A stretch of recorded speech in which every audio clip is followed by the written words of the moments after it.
आणि एक मोठी अपडेट येते, रोहित पवार यांना ईडीचं समन्स आलंय। रोहित पवारांना 24 तारखेला चौकशीसाठी बोलवण्यात आलंय। काहीच दिवसांपूर्वी बारामती ॲग्रोवर ईडीने छापेमारी केली होती आणि आता रोहित पवार यांना ईडीचं समन्स आलेलं आहे। 24 तारखेला ईडी चौकशी करता त्यांना बोलवण्यात आलंय। निलेश बुधावले आपल्याला ताजे अपडेट देतील। निलेश, अश्विन, विश्वसनीय सूत्रांनी जी माहिती दिली त्यानुसार रोहित पवार यांच्या नावे ही ईडीची नोटीस आहे आणि त्यांना बुधवारी म्हणजे 24 तारखेला मुंबईतला ईडी कार्यालयात चौकशीसाठी बोलवण्यात आलेलं आहे।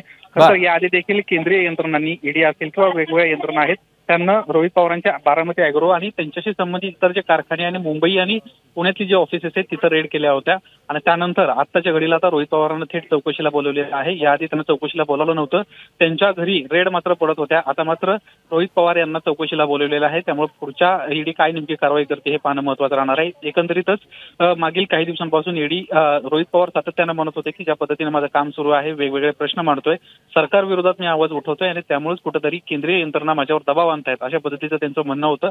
आता रोहित पवार काय भूमिका घेत आहेत हे पाहणं महत्त्वाचं राहणार आहे। मुळात रोहित पवार या चौकशीला सामोरे जात आहेत का हे देखील पाहावं लागेल।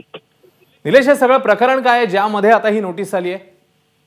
अश्विन, बारामती ॲग्रोशी संबंधित काही आक्षेप केंद्र यंत्रणांना नोंदवले होते आणि त्याच अनुषंगाने आता ही चौकशी असल्याची आपल्याला माहिती मिळते। याआधी ज्या ईडीनं रेड टाकले होते त्यामध्ये बारामतीतला जो रोहित पवारांचा कारखाना आहे त्या ठिकाणी देखील रेड पडली होती। पुण्यामध्ये जे वेगवेगळे ऑफिसेस आहेत तिथं देखील त्यांची रेड पडली होती आणि या कंपनीमध्ये अद्याप नेमकं काय करणं हे समोर आलेलं नाही। रोहित पवारांशी देखील या विषयावर अद्याप संपर्क झालेला नाहीये। मात्र ही केवळ बारामती ॲग्रोशी संबंधित आहे। रोहित पवारांच्या नावे ईडीची नोटीस आलेली आहे आणि बुधवारी त्यांना चौकशीला बोलवले ही प्राथमिक माहिती आहे।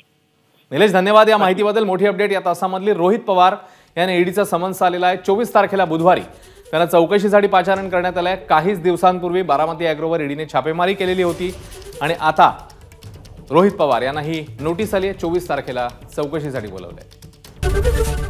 एबीपी माझा, उघडा डोळे बघा नीट।